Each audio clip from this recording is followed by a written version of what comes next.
Ćute ekipo, vaš čovjek Jones ovdje sa prvim rođendanskim videom na ovom kanalu. Danas mi je rođendan, možete da mi ga čestitate tako što ćete se subscribe-ovati na kanal ako već niste i tako što ćete me zapratiti na Instagramu. Sačekat ću jedno 5 sekundi da to uradite. 1, 2, 3, 4, 5. Pošto nemamo vremena za gubljenje, morale ovako brzo da ide. A ono što sam vam za danas pripremio jeste reprezentacija najboljih balkanskih fudbalera. Ovo je neko moje mišljenje, ovo je reprezentacija koju bih ja sastavio da Jugoslavija kao država još uvijek postoji, da smo svi ujedinjeni. Nemojte da pišete nikakve nacionalističke komentare nakon ovog videa kad vidite da više ima fudbalera iz jedne države, a ne iz one druge iz koje ste vi. Jednostavno sam odabrao najbolje fudbalere sa Balkana, da li oni bili iz Hrvatske, Srbije, Bosne i Hercegovine, Crne Gore, Makedonije, Slovenije, nije bitno. Nema mesta nacionalizmu ovdje, jednostavno biramo 11 najboljih fudbalera i pošto ima stvarno mnogo fudbalera, mnogi, verovatno vaši omiljeni fudbaleri se nisu našli u ovoj reprezentaciji, ali šta da radimo, ovo je moje mišljenje, ako biste vi nekog promenili ili dodali,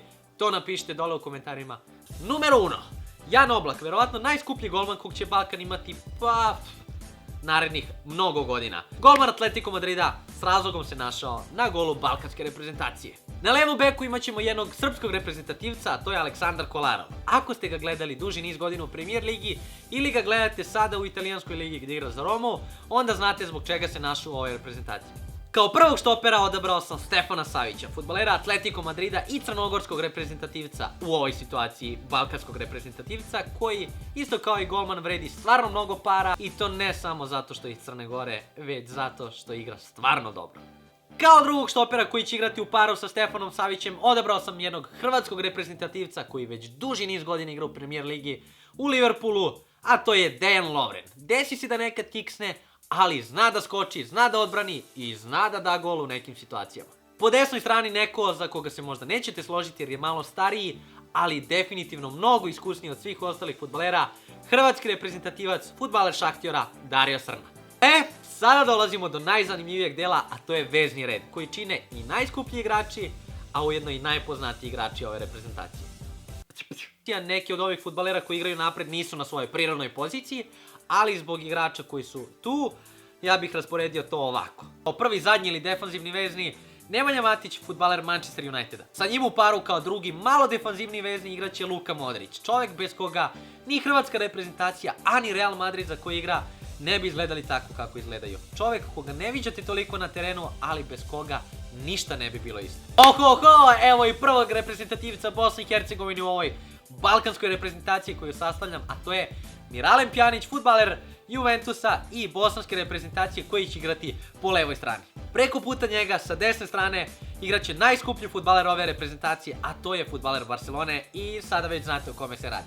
Ivan Rakitić. I sada možda najteži deo i deo oko koga se možda nećete složiti sa mnom jer je bilo izuzetno teško odabrati dva napadača, pogotovo zato što ih ima previše u opticaju, ali one za koje sam se ja odlučio jesu Edin Dzeko, reprezentativac Bosne i Hercegovine i fudbaler Rome, koji je odigrao neverovatno dobru prošlu sezonu i zbog toga sam se odlučio za njega. Onaj koji će mu praviti društvo u napadu jeste hrvatski reprezentativac i neko koji igra u Italiji već neko vreme. Iako mislite na Mandžukića, nije Mandžukić, on se nalazi na klupi, možda se nećete složiti sa mnom oko ovoga, ali ja sam se odlučio za Ivana Perišića. On obično Inter igra malo više po levoj strani, sada da bih tu imao Pjanića, njega sam pomerio. A sada bih naveo i 7 fudbalera koje bih stavio na klupu, koje bi sigurno adekvatno mogli da zamene bilo koga iz ovih startnih 11. Handanović, Kolašinac, Maksimović, Sergej Milinković-Savić, Jovetić, Mandžukić i Tadić. Wow! Prvi put sam pravio video ovakvog tipa, ako vam se sviđa, obavezno ostavite like, ako želite još nešto slično, predložite mi šta bih mogao da snimam, to sve napišite dole u komentarima, ujedno sa izmenama ove reprezentacije koje biste vi napravili, a ako već niste deo ekipe, čestitajte mi rođendan, kliknite to subscribe dugme, zapratite Jota Freestyle profil na Instagramu i uživajte u fotkama, a ne samo u klipovima. Mi se vidimo uskoro sa novim videom, do tad budite dobri i naporno trenirajte. Pozdrav!